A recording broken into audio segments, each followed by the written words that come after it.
Hi friends, నమస్తే. Welcome back to Geetha Ranjith KK channel. Good morning. అందరూ బాగున్నారా? నేనైతే బాగున్నాను. ఎవరైతే కొత్తగా నా ఛానల్ని అయితే చూస్తున్నారో ప్లీజ్ తప్పకుండా సబ్స్క్రైబ్ చేసుకోండి. మంచి మంచి వీడియోస్ని డైలీ చూడొచ్చు.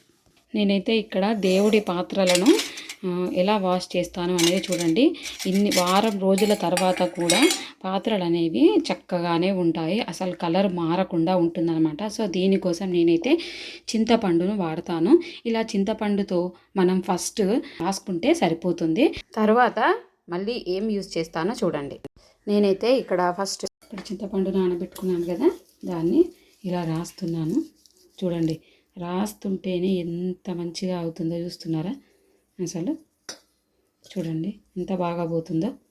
చూడండి, మనము వందలు పెట్టి అన్నీ కొనుక్కునే బదులు ఇలా కొద్దిగా చింతపండు అయితే చాలండి. ఇంత మంచిగా తలతల మెరుస్తాయి దేవుడి అన్నీ. ఇది చూడండి, నేను బొట్టు పెట్టుకున్న ప్లేస్లో కూడా నలిపోయింది కదా, అది కూడా చక్కగా పోతుంది తెలుసా. ఇలా ఇంత మనము అప్లై చేసుకోవాలి.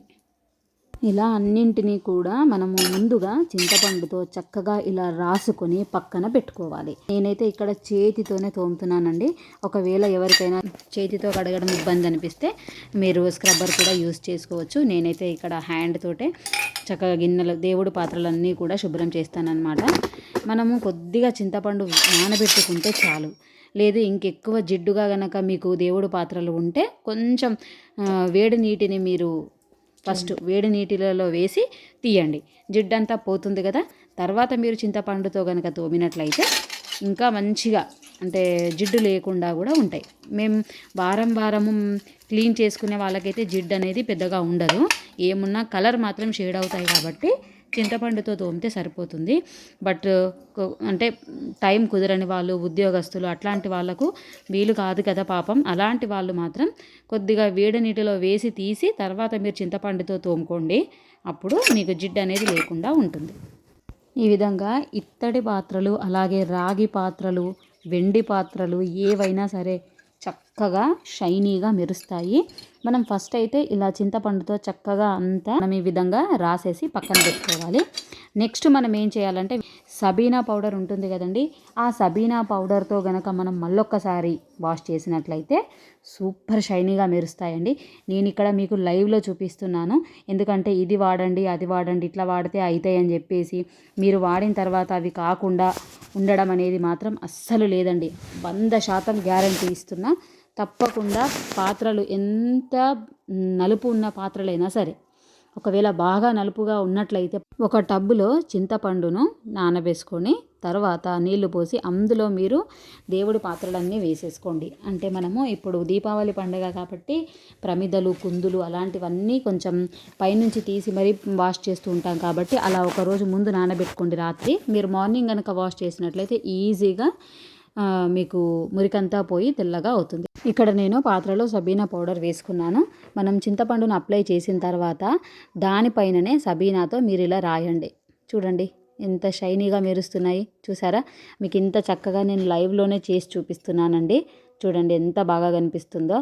ఉద్యోగం చేసే ఆడవాళ్ళు ఉంటారు కదండి, వాళ్ళకు ఇలా వారం అంటే కుదరదు కాబట్టి ఇలా మీరు నెలకొకసారి తోముకున్నా కూడా అసలు కలర్ అనేవి మారకుండా మంచిగా ఉంటాయన్నమాట. మీరు తప్పకుండా పాటించండి, మీకు చాలా ఉపయోగపడతాయి.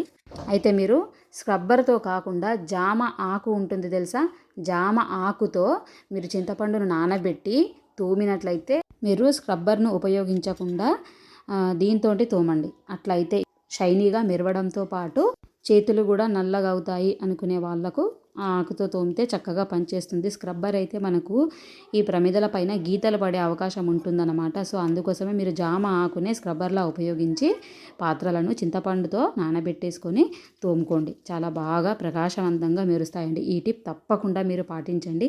మాకు ఇక్కడ జామ ఆకు దొరకదు కాబట్టి నేనైతే చింతపండును ఒక్కటే ఉపయోగించి ఇక్కడ తోముతున్నాను. అయినా సరే మీరు జామ ఆకు లేదు అయ్యో అని బాధపడాల్సిన అవసరం కూడా లేదు.